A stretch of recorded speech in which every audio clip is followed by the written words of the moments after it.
back and start with this. Yeah, I am really sorry to have you do that again, but That's okay. I think this will come out a better listening experience for sure. So if you could take me back once again to Dundee.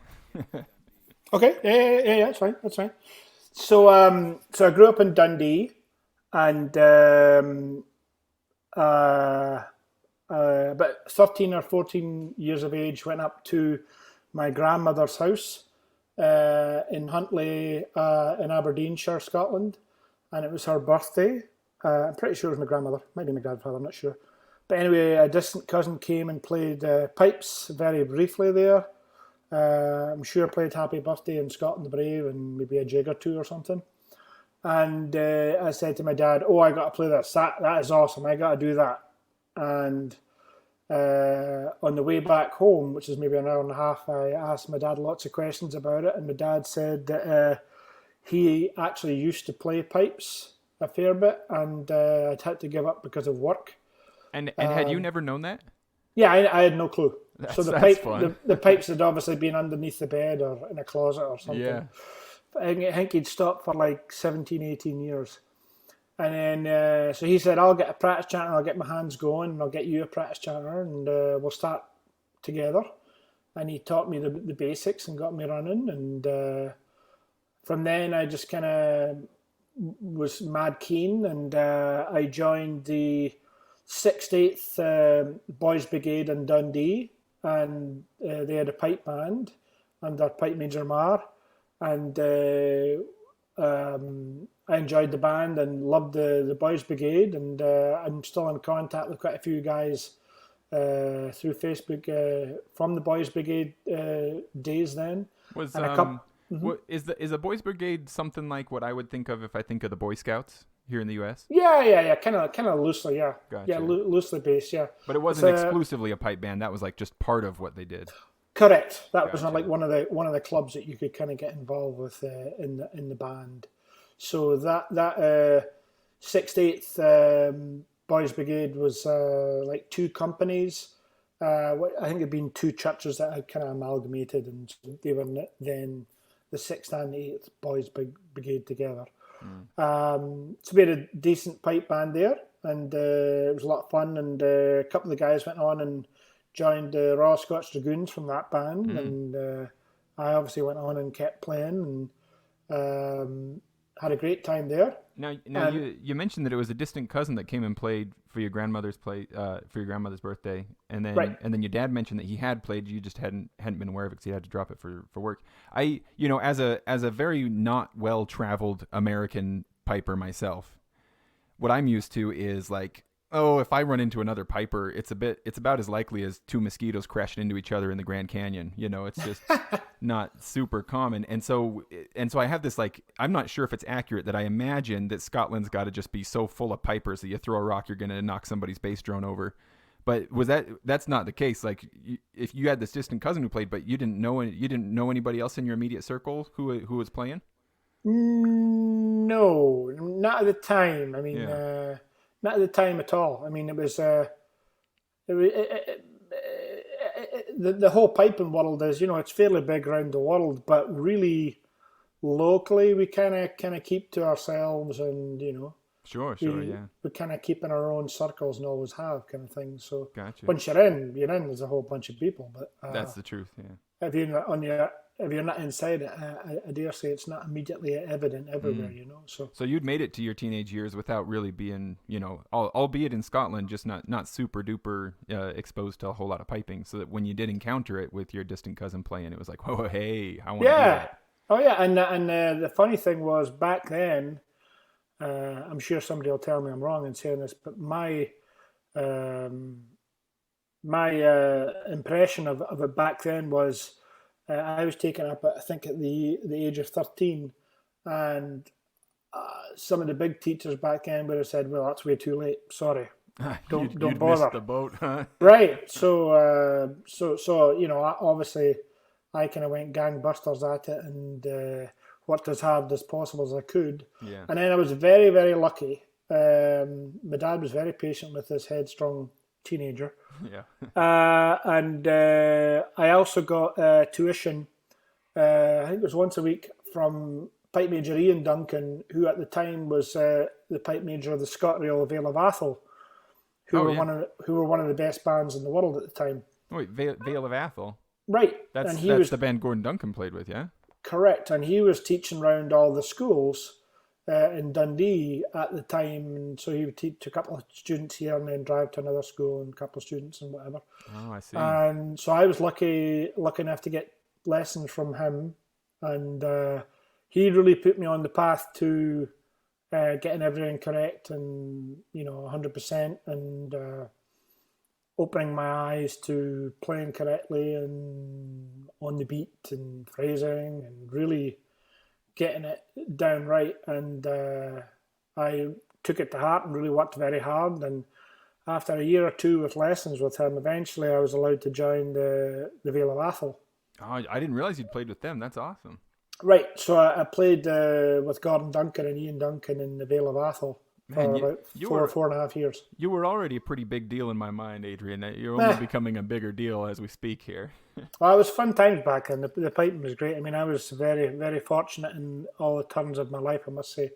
But the Vale was, I was lucky to be with them at the time I was, because they were a terrific band.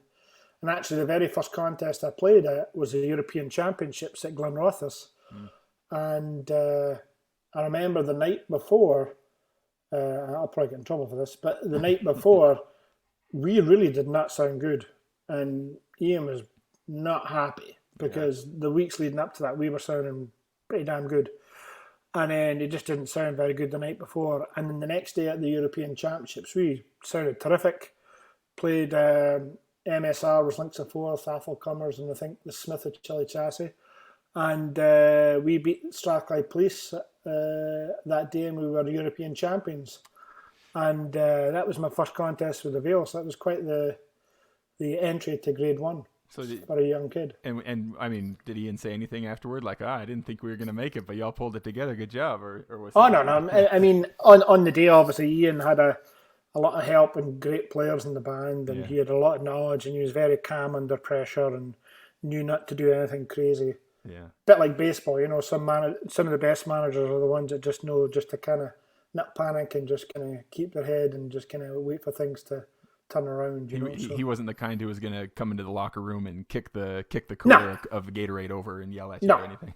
No. He was a very very thoughtful and very a great leader of the band. And when you got started on the pipes, did your dad still have his old set? Were you playing on his old set? So a great friend of my father was Bert Barron, who they'd met when they played as students in the what do you call it, the college kind of OTC, which is like Territorial Army or kind of. Oh sure, yeah. Kind of paid army kind of thing for students kind of thing. And my dad was with Aberdeen, and I think Bert was with Stirling, he was with St Andrews OTC at the time. And Bert ended up being a very, very well-known collector of bagpipes and dealer of vintage bagpipes in Scotland, and he was over in St Andrews. And my dad got me a set of old Laurie bagpipes, nickel and ivory, to play at the time. And my dad had a beautiful set of silver and ivory Hendersons from about 1900. From 1900, wow. Yeah, something like that. They were quite a fantastic set of pipes. Yeah. And eventually I played them, but early on I was playing a set of Laurie pipes. So that's what we were both kind of getting up and running with, Yeah. So how long were you playing with the Vale of Atholl? About 4.5 years. And then I was getting to the point, when you're either going to college or you're deciding what your career path's going to be and whatever. And I had gone to Jakarta, Indonesia, or Singapore. I think it was Jakarta, with a quintet from the Vale of Atholl for a quintet competition down there. And when I was there, I met a whole bunch of the Victoria Police who had come up for this contest, and it was a fun trip. And I remember meeting them there and talking to them and being very impressed. And they were a full-time band at the time, and I eventually decided that's what I wanted to give a shot and give a go at. And I eventually got accepted by Pipe Major Nat Russell, who was in charge of the band. And I went down on the same plane as Paul Turner, who had been the lead drummer at the Vale of Atholl, I think the year before or so, and then he'd left the Vale just a wee while before that. So we ended up both travelling down in July or the end of June, and then we were back up for the World Championships that year, like 5 or 6 weeks later, to play with the band. So, what year was this? 91, I think. 91, huh? Yeah, 91, I think. Did you ever go back to Jakarta? With bagpipes or otherwise? I've stopped off on the way back from Australia, going back to Australia a couple of times, That I makes think. Sense, yeah.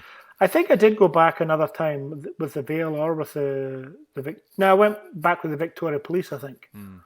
A year or two later after that, I think. So, that's awesome.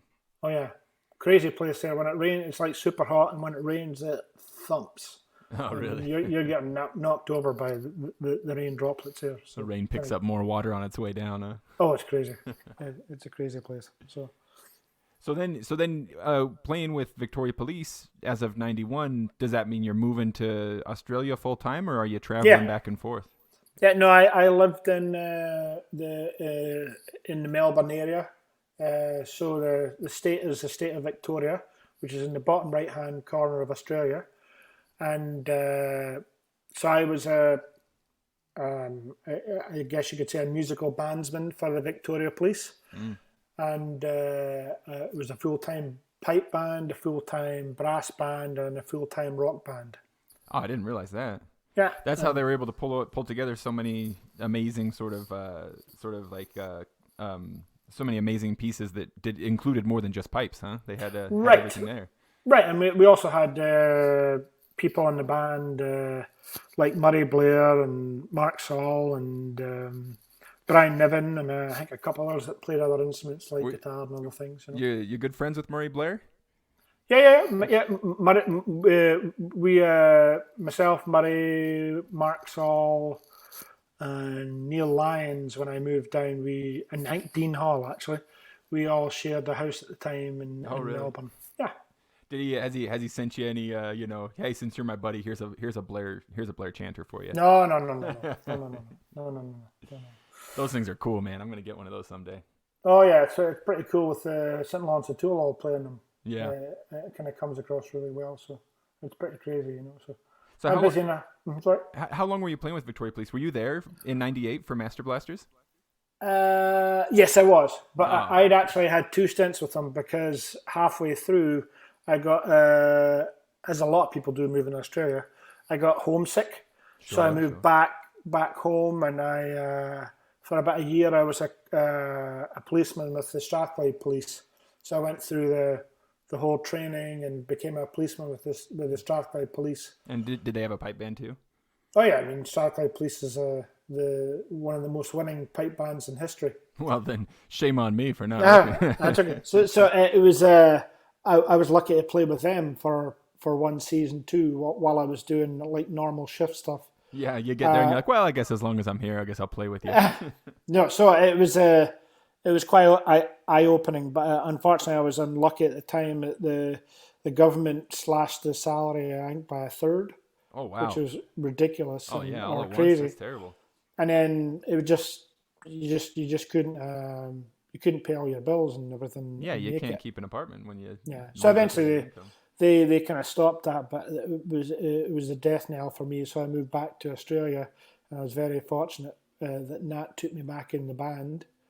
And I think 2 seasons after that, we did the Master Blasters, played the live concert. That was 98. So we did the CD that June, I think it was. and then we played the Worlds concert 2 nights before the Worlds in Motherwell, and then we played the Worlds and we won the Worlds, and so that was a phenomenal season to be around with the band. Yeah. Did you ever play Hellbound Train with that band? Yeah. I used to be one of the four. I used to sometimes play the initial piece of the Hellbound Train, and the whole band joins in, kind of thing, you know.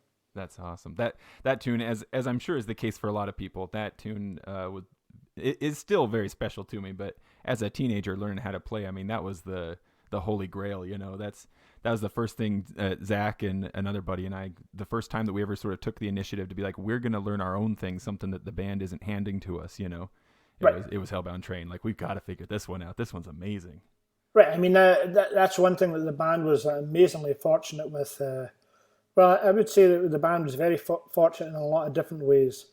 And Pipe Major Nat Russell was a smart enough man that he knew he couldn't do everything, and he got together a very good team of people in all different ways. You know, so people with different strengths. And so we had a very good tuning team, which was mainly Robert Crozier and Ross Bates, and then Alan Leggett and Dave McNamara tuning the drones. So Robert and Ross tuned the chanters, and they were very, very good at that. So we had a great sound because of them and their very systematic approach. And we also had the latest technology of the Ross bags and Ross drone reeds and all that new systems. And then with the music, with Murray Blair and Mark Saul writing all this kind of new cutting edge music, it was just, I guess a perfect storm, really, because that was, the music they came up with was just, it was just flowing out of their veins, you know. It was just crazy what they were coming up with, great stuff, you know. So. Yeah, and you know, I might be seeing this entirely through like sort of the lens of my own personal experience, but I feel like it wouldn't be too much of a stretch for me to say that, like, it seems to me like a lot of the amazing stuff that you see happening with like Lincoln Hilton stuff and some of the stuff that like Ross Ainsley and some of these other folks are doing, I feel like, you know, I don't have any data to support this, but I feel like if it hadn't been for Victoria Police, like, would these ideas even be floating in the air for people to grab and then keep running with, you know, and come up with some of this more of this cool new stuff? Well, I think it all helps. I mean, back in that day, I mean, like Murray and Mark and a lot of other players really, really loved everything that Gordon Duncan had done previously. Of course, yeah. So, or Gordon Walker. Gordon Walker at the time was coming up with some great arrangements of different things, and I'm trying to think of some other players at the time. But there was different players coming out, and also, for instance, I do remember that we loved a recording by Toronto and District Pipe Band under Pipe Major John Elliott. I think it was called Reflections, and it was a great CD, which I'm not sure loads of people heard. But it was like very cutting edge. It had music by Perry Gautier and some other people, and the stuff they had on that CD was great, and we loved that music too. And then we also had like different music we were listening to from all different, I guess, Celtic folk bands and folk rock bands, and so it was very much a kind of mixing pot of different things, much like I think it kind of happened to the 78 Frasers when Bill Livingston and that was all kind of coming about in the early days. So. That's very cool. And you say that it was while you were there in Australia that you first started learning some reed making. Right. So I was taught by Bill Travail about reed making, and he was very, very, very smart man, and he was made up all the tooling himself, and it was quite an education. And the big thing about reed making is, I remember a dear friend who was around there called Sandy Hain, who was Scottish. He was an old reed maker from Ohio, and he said, we made maybe 2,000 reeds. You'll start just give it and by, you know, thinking, 2,000 reeds, that took me ages. And probably being nice to probably using 400 a lot to get around to it. So yeah. How do you think it took 3,000 or 4,000 reeds made? Oh, I have no clue because it was some dry spells in between. I was with the obviously competing and playing some solos and so yeah. So did he teach you chanter reed making specifically, or did you, as of that point, also start looking into sort of delving into tinkering with drone reeds as well? Well, he just taught me reeds. Yeah. So it was Sandy Hayne and his brother Bob Hayne, who's still alive in Scotland, and he actually makes a lot of drone reeds, cane drone reeds, and practice chanter reeds, and pipe chanter reeds in Scotland. And he still makes some tooling in different machines in Scotland. Bob Hayne's his name. And he made me the tooling for doing it, and then taught me how to make the cane drone reeds, and then Sandy helped me a little bit too as well. So yeah, so it was mainly the Hayne brothers. Now, I don't mean to hop around chronologically, but I'm curious with your reed making. Have you always wanted to wrap them in blue string, or is that?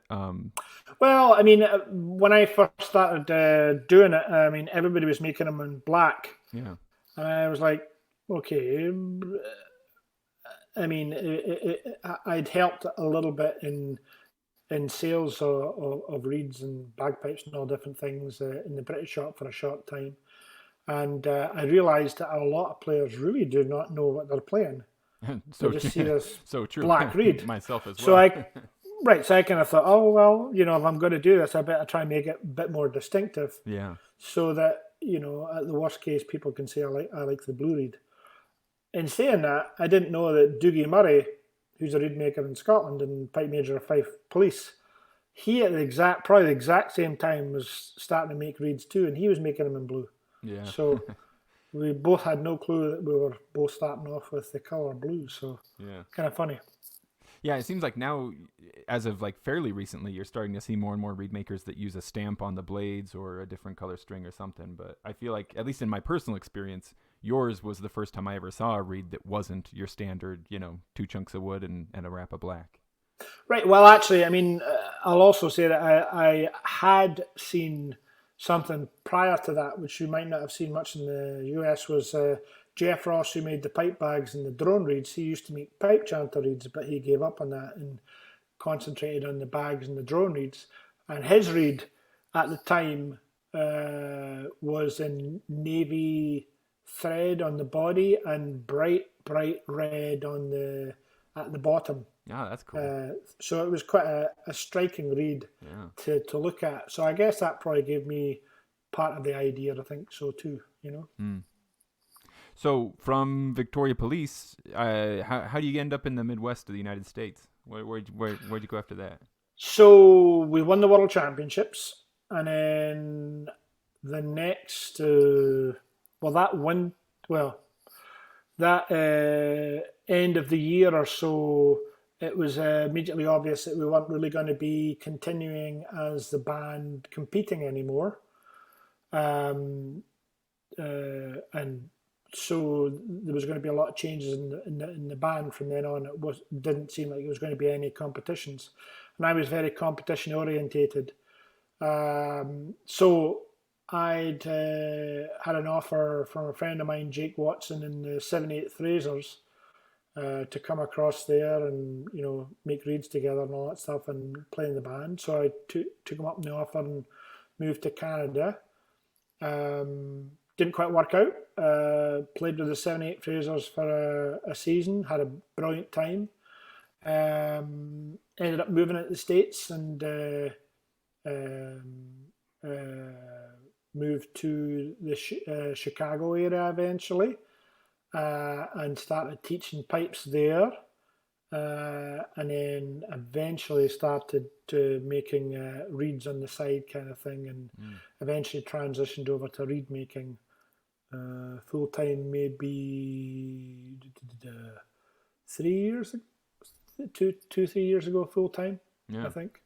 So I used to do a lot of teaching of pipers, and then I eventually got away from that and moved into the reed making full time.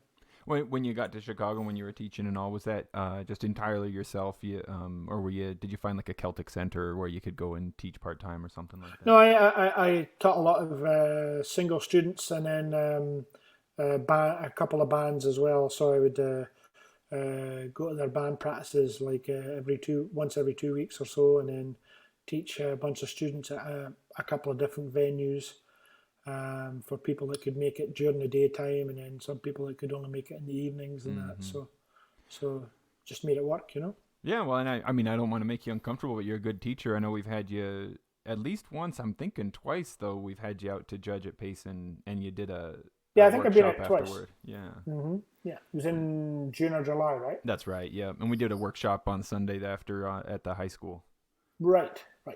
That's Diane's high school, right? That's right. Yep. Right. Yeah, and they're always good workshops, so I don't doubt you did well teaching. Thank you. Are you doing any of that at present, or are you just 100% on your reads? I mean, obviously, in the last year or so with the pandemic, it's been basically on lockdown, kind of staying at home and not really having contact with people at all.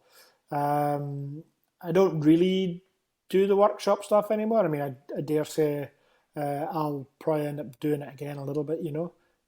Just depends what opportunities come your way, you know. Sure. There's a lot more people out there teaching full time nowadays, so it's I think there's an embarrassment of riches for a lot of people to choose from for instructors nowadays. So yeah. What about judging? At what point in your journey did you start judging for competitions? Well, I became a accredited judge in Australia. Pipe major Nat Russell was very forthright and wanted to get a lot of people from our band at the time, the Victoria Police, to get accredited and become judges. Yeah, I don't doubt you were qualified, but I was going to jokingly ask, like, was that an honorary title they just gave to all members of Victoria Police at the time, just because the band was doing so well? No. You had to do like RSPBA. Sure, certificates, and also their version of basically the same kind of thing was done by the Australian Pipe Band College. So I got my certificates basically through that, and then moving to North America, I could join over here and become a judge over here too. Yeah, and I've done obviously certain continuing education and other certification over here since then. So you've hopped over a few different continents here. You've played your pipes in different places, and you've lived different places. Are you settled in Chicago, or are you? Oh yeah. I'm not going anywhere now. I mean, you haven't got the itch, huh? No. I mean, it's all. I've had a very great life, and it's been great to visit and be in so many different places. But I'm definitely ensconced where I am. So I like the Chicago area. It's very central and everything, and I like North America. And so I'm looking forward to getting back into normal life, as everybody is. Oh yeah, who isn't? I've actually had just joined up before the pandemic with the 7/8 Frasers again to play with them again. Yeah. So I'm kind of looking forward to playing with the band and seeing how we sound and play. Hopefully next year, I'm guessing it'll be, or maybe you never know. Maybe we get to play at some event or something late in this year or something. So we'll here's see. hoping. So yeah. Well, listen, I'm happy for you, and I wish you all the peace. But if you ever decide that you just really want some desert air and you want to move to Utah, I've got a pipe band that would accept you with open arms. So. Thank you very much. It's a beautiful place, Utah. I had a great time when it came out. Yeah, we'll at least get you out a few more times to judge or something. The problem is it's so hot and dry. That's true. And I wanted to ask you about that. As a guy who, not only has played his pipes in a lot of different places, but also is making reeds. I think it was the second time you came out here to Utah. I asked you, I was playing one of your reeds, and I walked up to you before you were gonna listen to me solo, and I was like, "Hey man, I don't know if you noticed that I've got this blue reed here in my chanter," as if it was gonna give me an extra point, But I did ask you. I asked you. I said, this was a. I don't remember if it was an easy medium or a medium reed. And I said, it plays kind of hard. And I asked you about that, and you said it was the elevation. To what degree is there any like hard and fast rule that you know about that like affects the way a chanter reed is going to behave when you go up in elevation or when the air gets real dry, versus sea level versus humidity? I mean, I would say the two main things that really affect pipe chanter reeds are elevation and a dry climate. Which we've got in extremes over here in Utah. Correct. So it's quite challenging, and I've got to say hats off to everybody who do what they do. And when I was out in Utah, I was really quite impressed by a lot of people, how their bagpipes sounded so good in a climate like that where the humidity is so, what is it, like 12% outside or something? Oh, that's a very humid day. Yeah. Oh, really? It'll get lower. It was like crazy. You get 12% and people go inside. They say, "Oh, I can't stand this. I'm going into the AC." Oh my gosh. So anyway, it was quite impressive how people had adapted and were, making the best of it and all that stuff. And since then, I've realized, there's a lot of things with pipe chanters and reeds and bagpipes that, for instance, I'm involved in making some reeds that are going to get launched soon for a chanter for Roddy McClellan. Yeah. And he's behind that called the Elevation Chanter. Yes. And Joe Brady is also one of the other masterminds and people behind that enterprise. And I think it's a very good chanter, very great idea, which is develop a chanter for the US market, US climates and all that stuff, so that it's going to be lower pitched, so that for your drier climates and hotter climates, that when you play there, you can play and not, be super, super off the pitch scale because of your pitch climbing with the dry and the heat. Oh yeah, I mean, sometimes our high G hole is a whole second hole. You have to carve it out so much after. Right. So this new chanter is going to be lower pitched, and what we're trying to do is to have it. I'm pairing my reed with it to try and give Roddy the best I can for my reed. To match with this chanter, so there's no tape on the chanter basically as a good starting point, especially the top hand.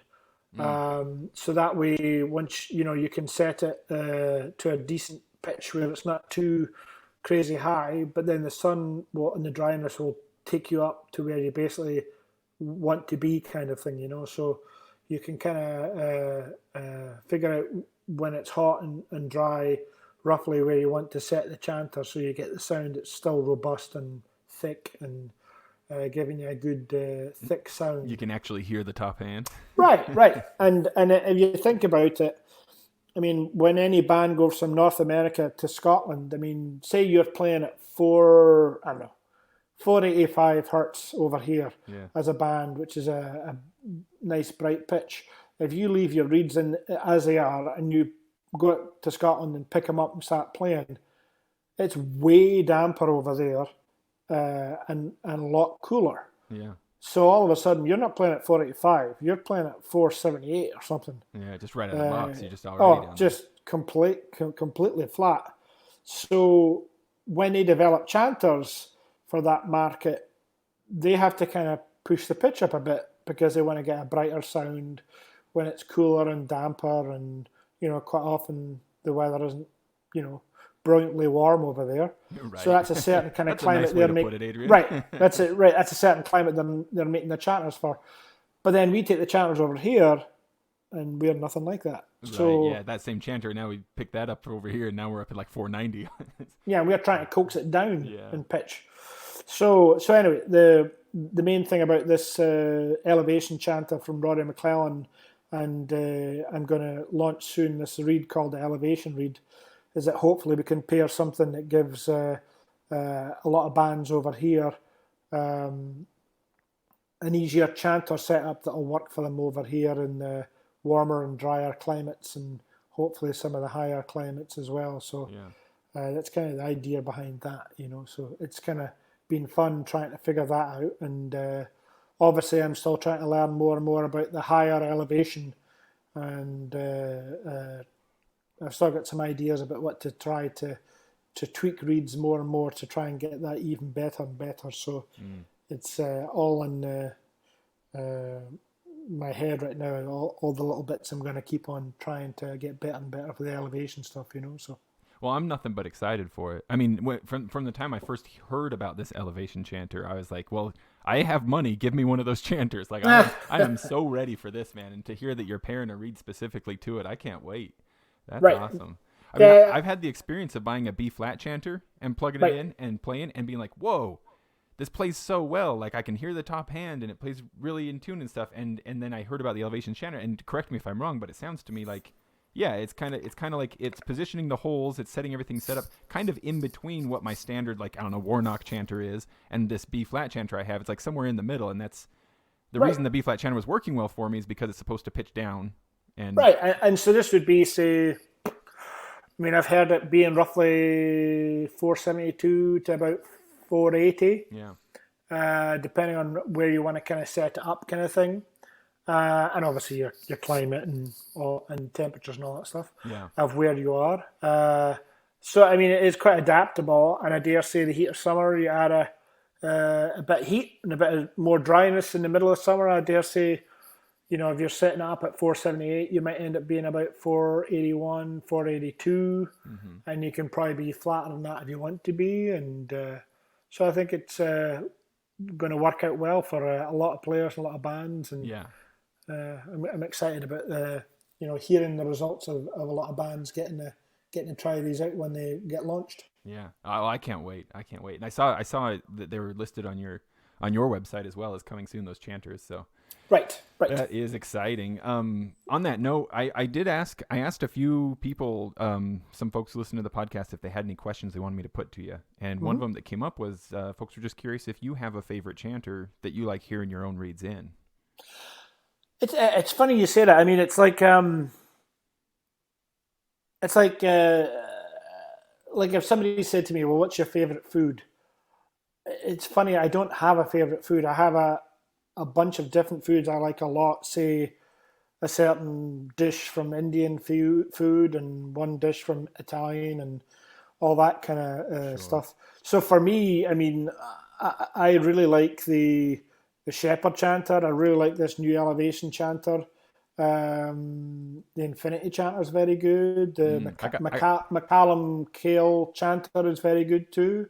Yeah. But they're all a little bit slightly different. They're all slightly different pitches and slightly different tones to their sound. And I must admit, I think they're all very good.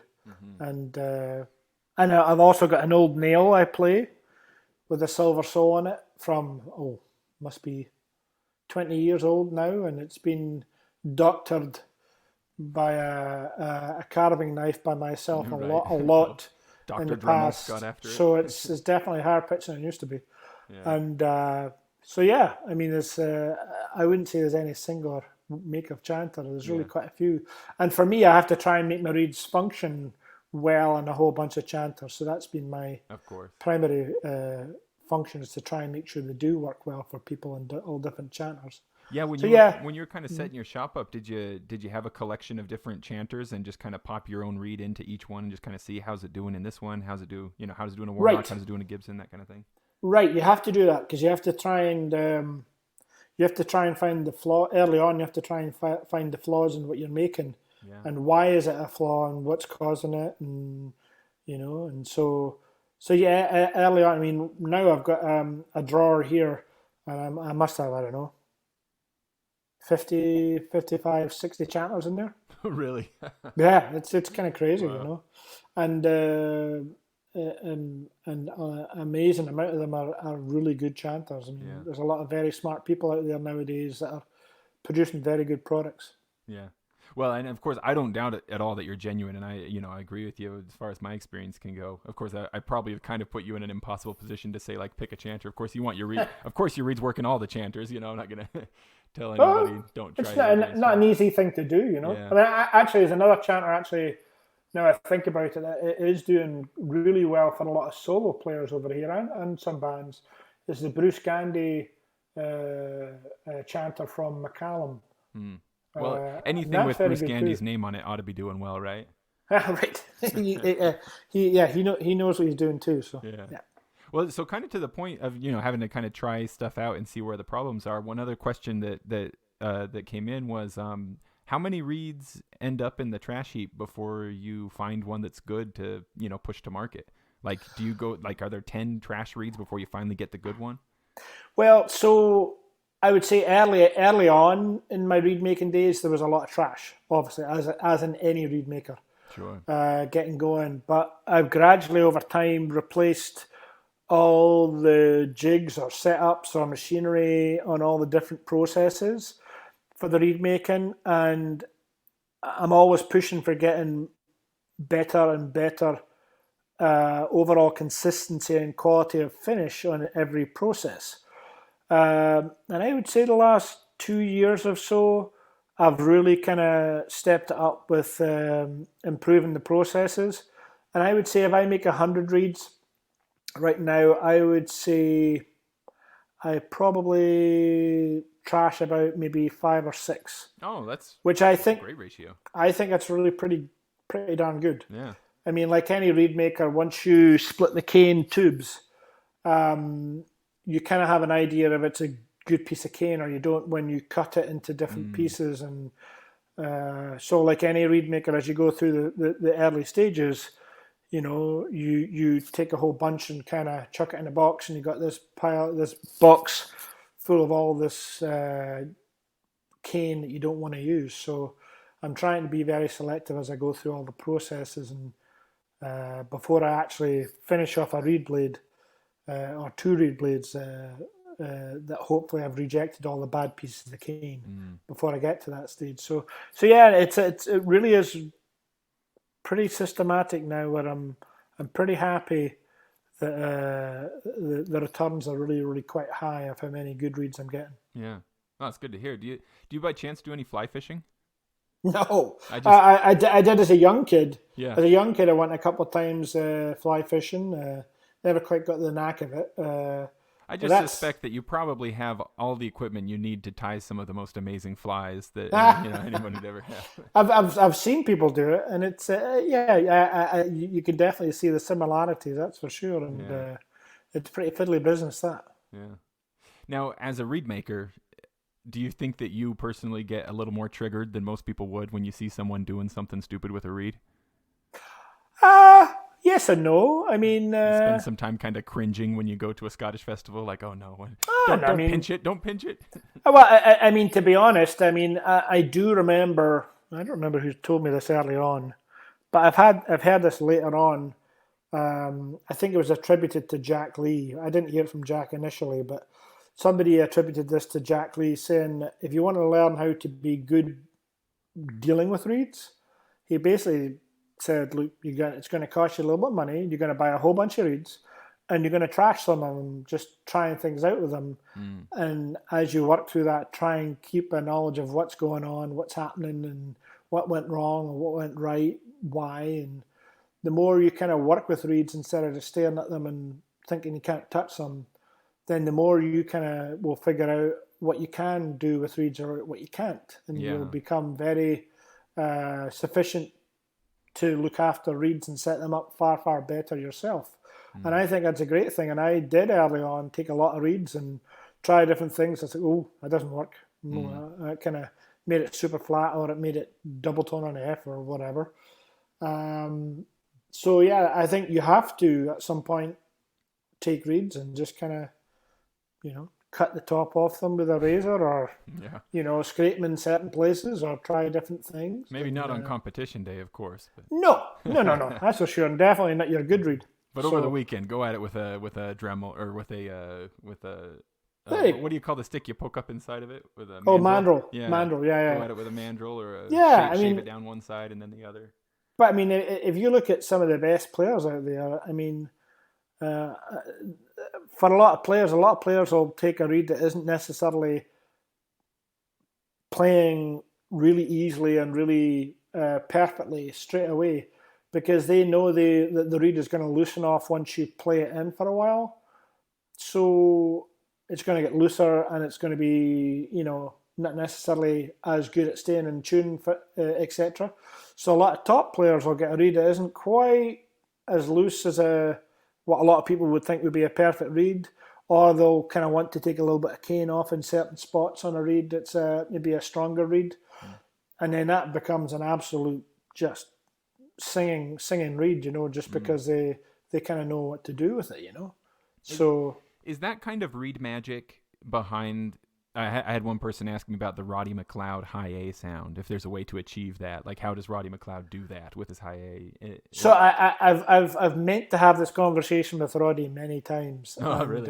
When I've seen him over in Scotland and stuff, because his bagpipe is definitely in my top 3 pipe sounds, and maybe top 2 pipe sounds that I've always loved and just thought was an amazing bagpipe. Yeah, I mean, so because he's got skill to play it, but even beyond that, his instrument sounds amazing. Right, and it's funny, and I could be wrong, but I do remember Roddy leading Scottish Power.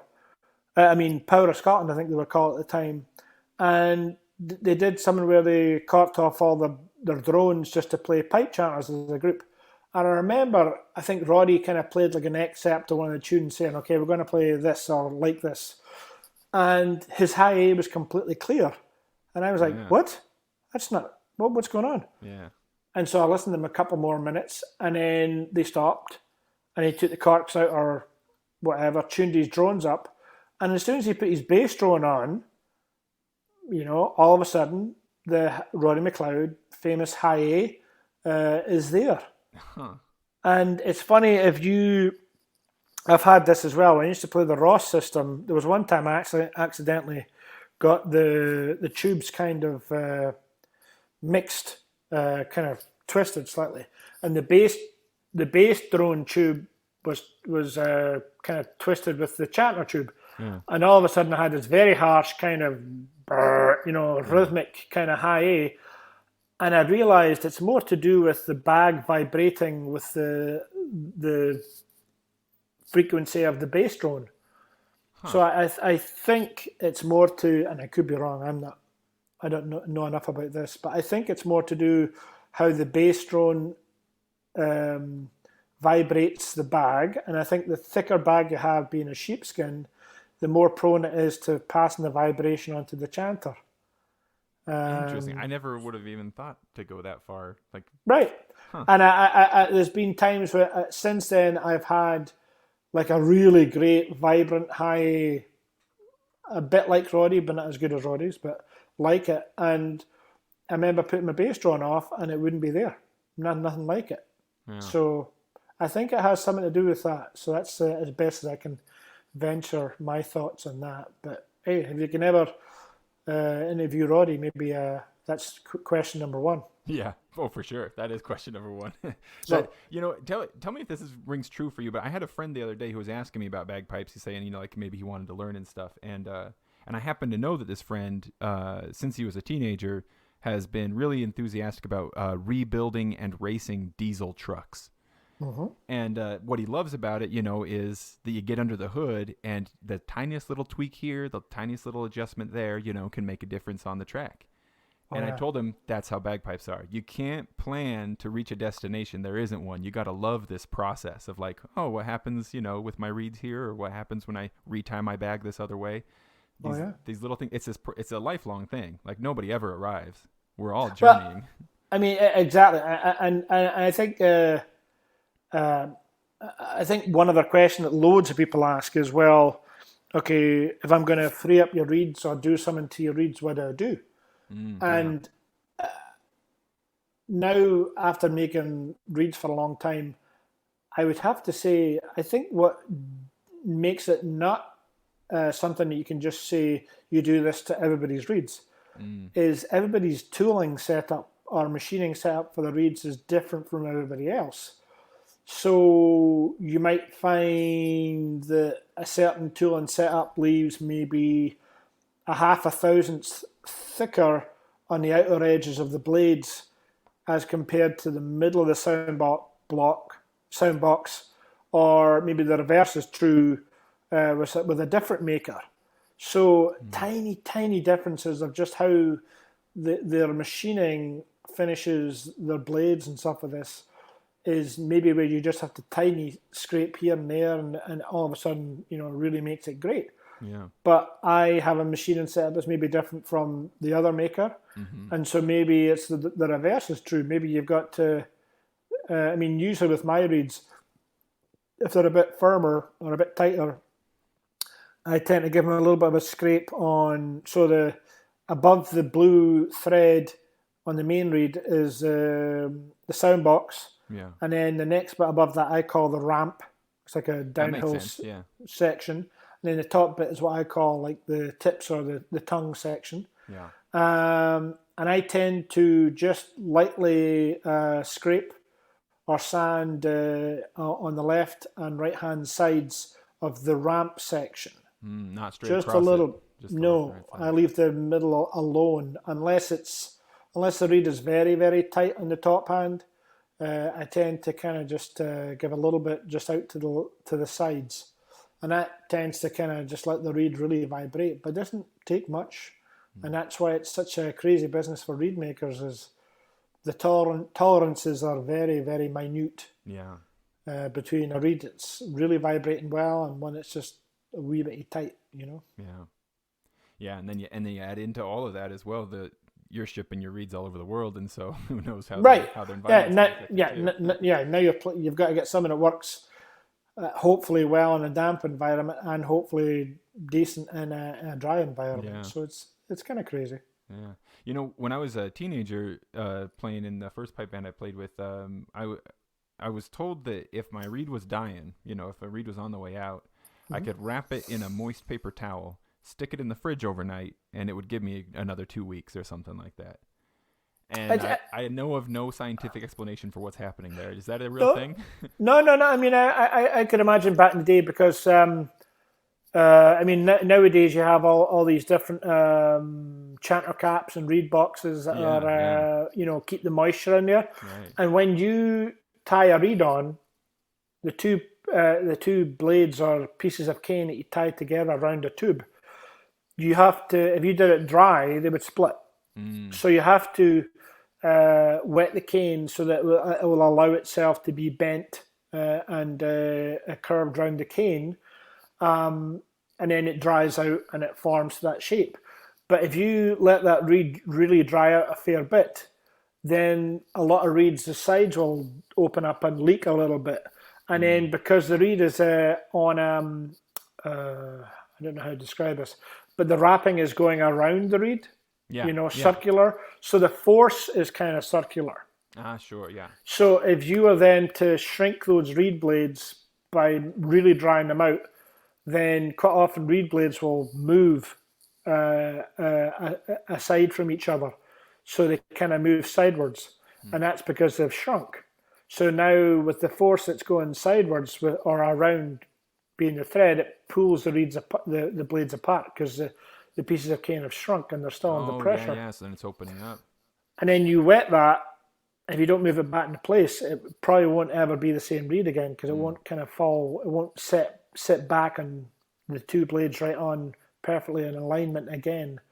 So there's a lot to be said for always trying to keep your reeds a little bit of moisture just to make sure the cane doesn't dry out or want to change shape because of that, So I dare say a little bit of moisture in those days would, especially where you are, it's drier, would make a big difference, You're stressing me out, Adrian, because at the end of last year, I'd made a little bit of money off funerals and stuff like that. And so, I figured for taxes, I was going to buy all the supplies I would need for the next year while I had made some money, trying to keep sort of my bagpipe habit paying for itself, Right.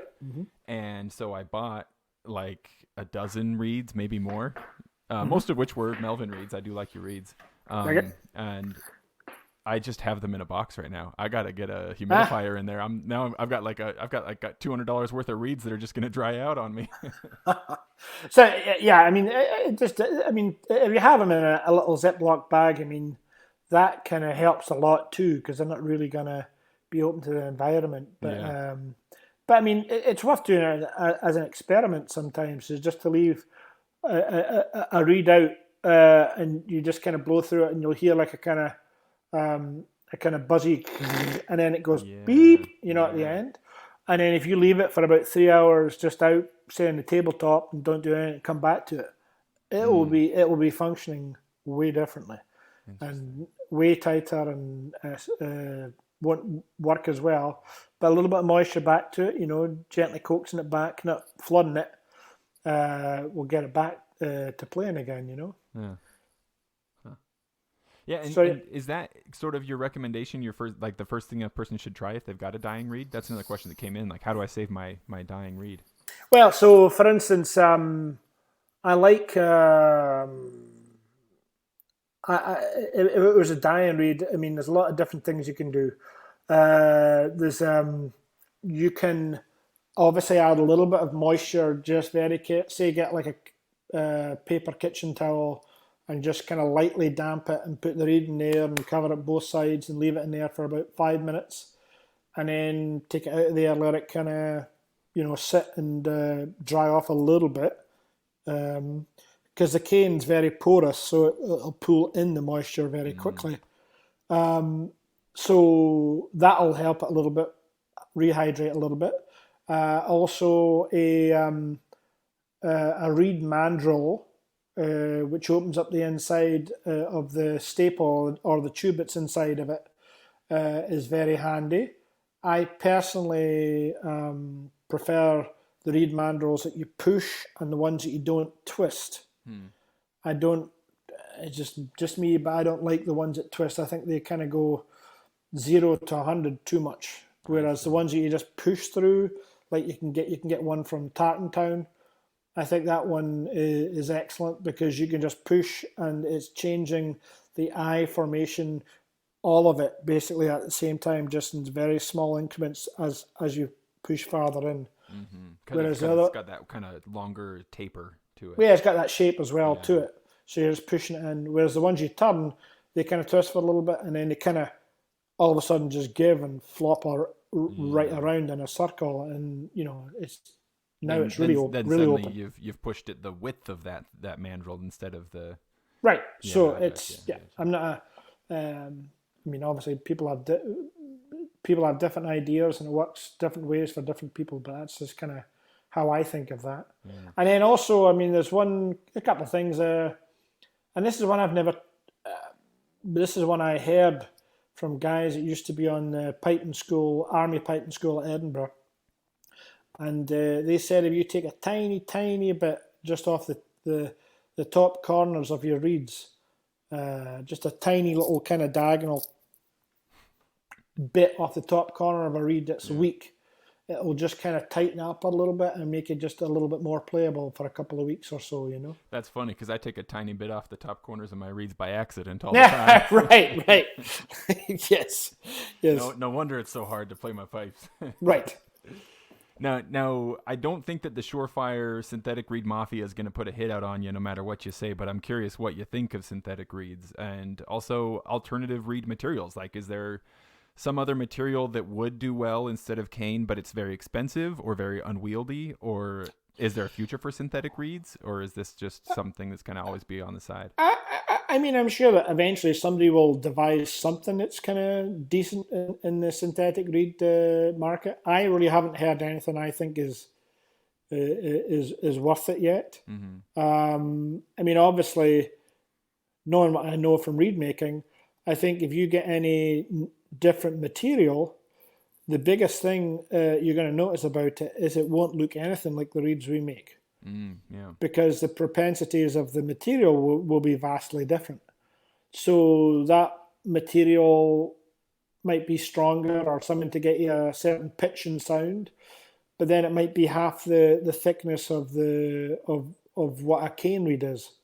or maybe double the thickness, or maybe a lot wider, or you know what I mean. Oh yeah, I know So, the one. I have one synthetic reed, and it looks like a super. It looks like a baby practice chanter reed. Like it's very right, different in dimensions. you're right. So I think the only way that'll ever really kind of work out will be somebody's a piper who has some reed making skills, but also through their normal day job has access to different materials, and being able to try all different materials with work tools that they have, and be able to trial that stuff out. Yeah. Because I don't think a reed maker would. None of us would have the money to be able to throw into it, because it would cost so much money trialing all different materials and all different ways, and take a lot of time. But I think You need a government grant for that kind of research. right, yeah, exactly. Get somebody at college to do it as a Yeah. 4-year project or something. Right. But yeah, so I think it'll be a long time, because cane is not the easiest material for us to make reeds from. Yeah. But it gives us the best